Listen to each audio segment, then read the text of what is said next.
Welcome to Triple Overtake, the podcast where we talk all things F1 related. I'm your host, Kylan. With me are my older brother, Mason, and my dad, Bjorn. And before we get into it, you can email us at tripleovertake@gmail.com, and we are also on Instagram, X, and YouTube. Today we're going to be talking about the sprint race, which just happened, and we're going to try to get this out as soon as possible. And before we talk about the order, is there anything you guys want to say? Racing in Canada is fun to watch. I'm glad we got a sprint race this year. Hopefully that continues in the future. Yep. That's all I got. Yeah, hopefully we get it next year. That'd be great. I'm going to go over the order of the sprint race. And first we have Russell, second Norris, third Antonelli, and Piastri, Leclerc, Hamilton, Verstappen, Lindblad in eighth, Colapinto, Sainz, Lawson, Bortoleto, Esteban, Perez, Hulkenberg, Stroll, Bottas, Behrman, Albon, Gasly, Hadjar, and Alonso DNF'd. Is there anything that stands out from this order? It's not reflected in the order, but Checo definitely had a great race, getting the most out of that Cadillac. He was crossed the line in 11th, I believe, and then had the penalty, so ended up 14th. So the best showing for Cadillac so far this season. So that stood out to me. Colapinto, his fine form is continuing. Yeah, Lindblad in eighth on the hard tires. He did a great job to get a point for them. Mm-hmm. Nice quiet race. Yeah. Carlos still looks pretty comfortable behind that Williams, or more comfortable, I should say. Let's see what they can do for the Grand Prix. And obviously, the main thing we're going to talk about is Russell and Antonelli. Obviously, in the first few laps there, some stuff happened involving both of them. Kimi going for it in turn one and getting led off the track. I'll say that. And then sending it deep into, I believe, turn 6. I may be wrong So, there. yeah. Or was it 8? I'll check. Yeah, I think George definitely needed this race more than Kimi, just to get momentum back on his side. I would have liked to have seen Kimi be a little more patient and line up that overtake instead of going for it in places where it's not necessarily the easiest to overtake. There's probably other opportunities he could have waited for, but it's good to see that hunger in him and that desire to get out in front early and lead the race. It was turn 8. Nice, Mason. You got it. What were your thoughts on the Russell-Antonelli battle? I just liked hearing the radio. That was funny. Toto was not happy about Kimi. Moaning, as he would put it. Yeah, Kimi's still young, but he has to learn to be more patient and to wait for the move to basically set itself up, I guess. I don't know. Sometimes you just gotta be aggressive, though. I kind of like the aggressiveness, like that he just went for it. Yeah, and I'm glad that Mercedes are letting them race. That's very good. that's true. Mm-hmm. But yeah, I think it was a little iffy on that forcing a driver off the track. I feel like we've seen it in the past where the FA would have looked at that more, but I'm guessing since it was both Mercedes cars, they didn't push very hard for that, so yeah. Yeah, in the past, Max has definitely exploited that, where if you're ahead at the apex, you can basically do whatever. And we love him for that, but it's something that should probably have a fix to it. I'm just curious if the roles were reversed, if it was Kimi who was ahead and then George went for the lunge, how George would have reacted, and would the stewards have gotten more involved. We know George is friendly with the FIA. He's the representative for the Drivers Association, an unofficial steward, if you will. He's always making his case on the radio or even after sprint qualifying. I had a nice long talk with the person presenting him the award yesterday. I'm not sure what that was about, but George is an intelligent driver. He's also not immune to complaining on the radio either. But the roles weren't reversed. It was Kimi who was on the losing end of this one. He dropped a position from second to third, picks up 6 points. But we'll see what's ahead for qualifying. I think this might light a fire under Kimi for qualifying, and I would expect a Mercedes 1-2. What that order is going to be, I'm not quite sure. Yeah, and just talking about qualifying, I want to talk about Hamilton. Obviously, yesterday he had the pace for P3, and it was, I think, P5 or P6. I think it was P5 yesterday, and we saw another point where he dropped down at the end of the sprint race. Mm-hmm. He was in fourth. Piastri sent an aggressive move at the chicane. He got slowed down and Charles passed him into turn one.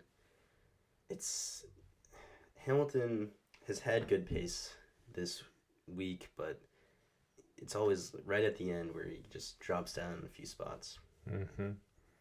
Well, Hamilton seems like a rejuvenated driver this week, coming out pretty forcefully, emphatically saying that he's going to be around for a long time, for many more years to come. He definitely looks more comfortable behind the wheel of that Ferrari, and as has been reported, he's not doing the simulator work. He's just going by feel.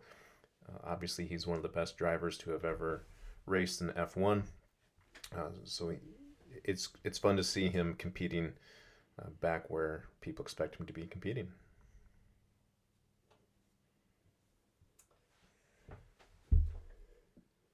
I got nothing to add. Yeah, that basically sums it up.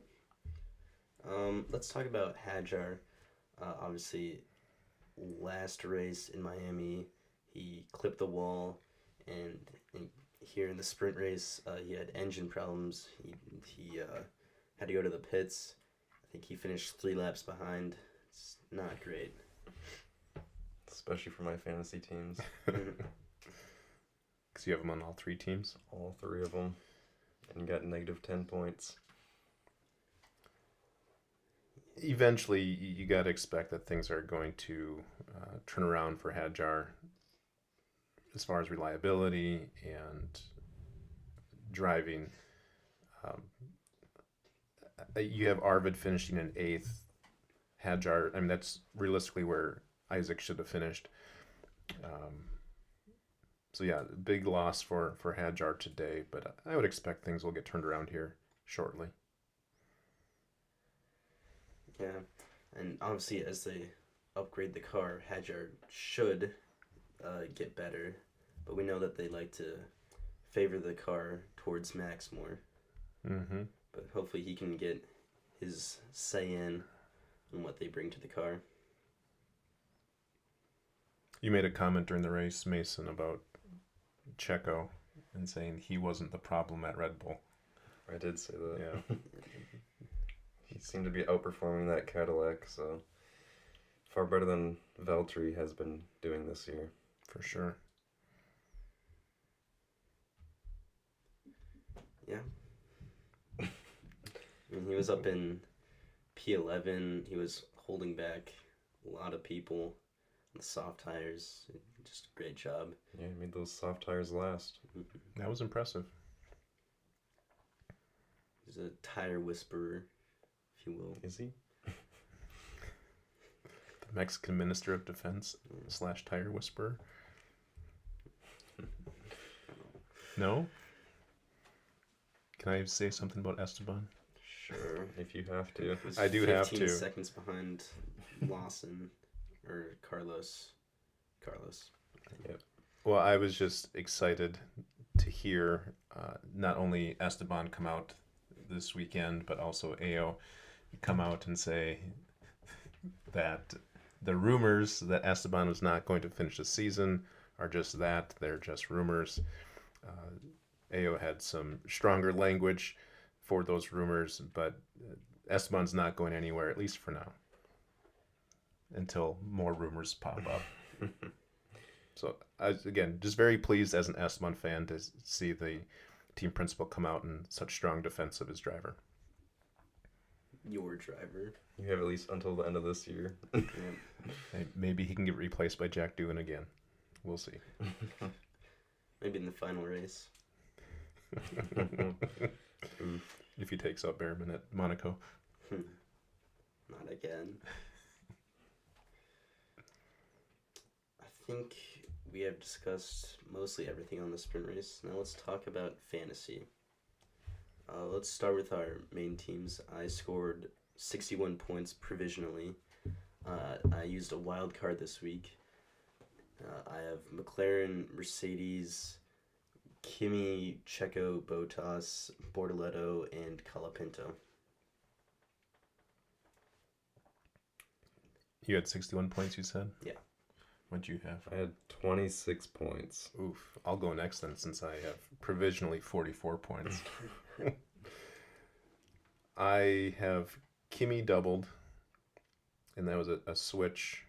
I believe I had Charles in that position. I switched to Kimi. So he scored 20 points in the sprint race. I also have both Haas drivers, Lawson and Gasly. I dropped Alpine and picked up Haas, and then I also have McLaren. So 44 points provisionally. That was a pretty good move to get Kimi back on that team, if I say so myself. Yeah, I also made a lot of changes from last week. Instead of Lando, I got Kimi back, and then instead of McLaren, I got Mercedes back, and then I also had Behrman on that team, but I could afford Carlos, so I got Carlos. But my negative points came from Hadjar with -10 and Hulkenberg with -4. So that got me 26 points. And Kimi alone got me 20 points because I have him doubled. So, yeah. There's a Grand Prix coming up. Mm-hmm. Yep, and qualifying. And quality. Now let's talk about our draft teams. I got 38 points. The only change I made was getting rid of Audi for Cadillac.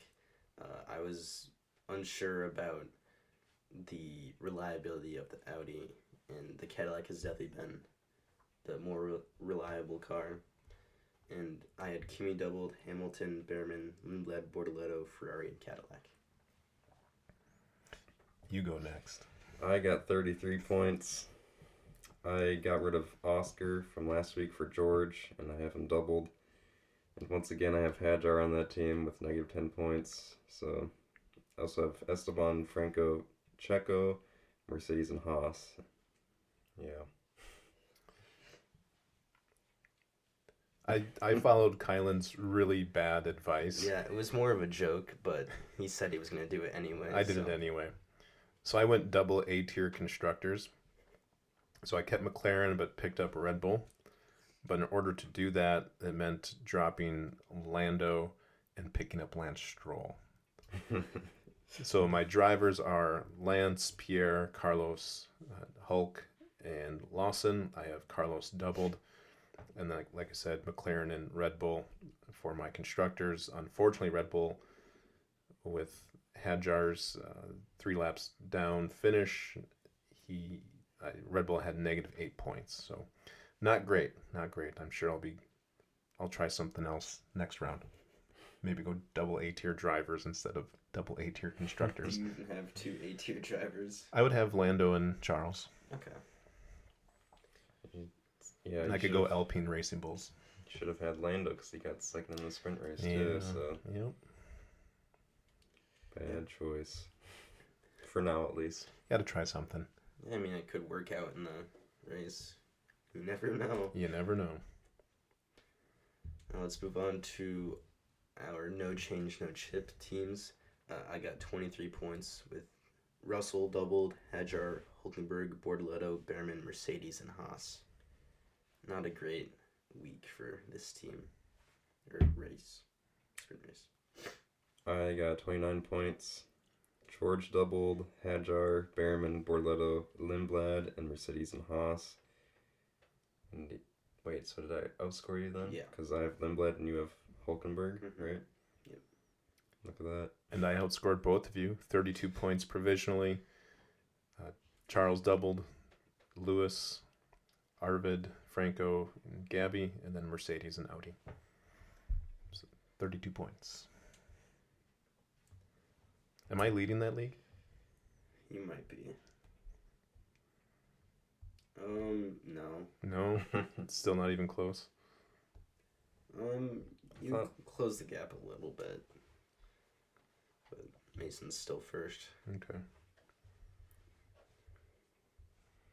Yeah, I might have to think about getting rid of Hajar on some of my teams. Not your no change team. Nope, not that one, but my other two. Mason, how many points did you get on your draft team? I got 33 provisionally. Okay, so the gap will be 24 points between us. I'm ahead. And I increased my gap in the normal league as well.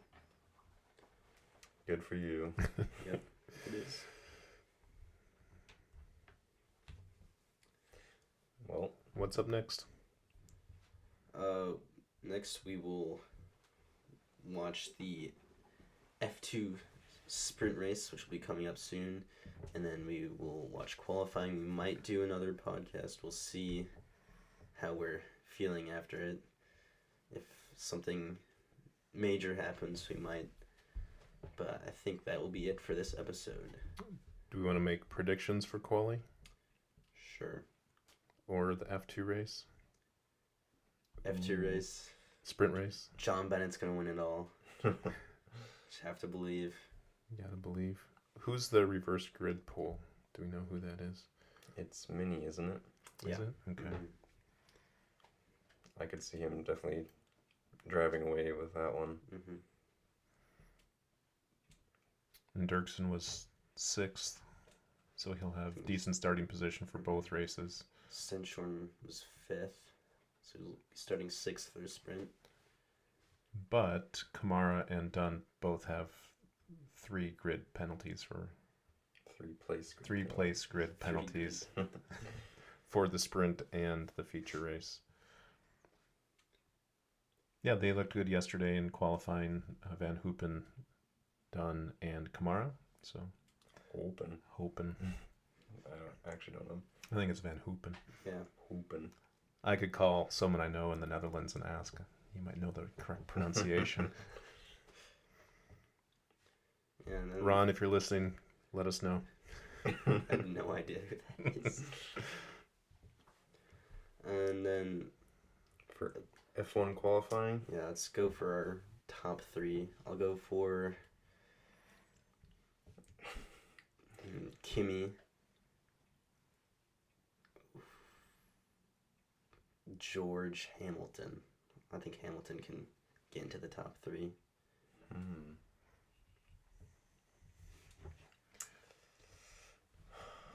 let's see. Do you remember your I- predictions that you made a long time ago, like on our second podcast, when we said what the podium was going to be? I think I put Max on there, but I don't think that's gonna happen. Yeah, I think I went George, Kimi, Max. I'm- Yeah, go ahead. I'll go with George, Kimi, Lando. To be a little different. Well, on the predictions, I did go with George, Kimi, Lewis for the podium finish. I don't think Lewis will qualify there. I'm assuming he'll qualify 4th or 5th. So I would go Kimi, George. Let's go Charles. Even though he hasn't really been anywhere this weekend, maybe he'll... Putting Charles ahead of Hamilton. And both McLarens. And both McLarens. Well, I got to be different, so we'll go for it. Okay. No risk, no reward. Okay. Good predictions from all of you, but I think that is it from the Triple Overtake crew.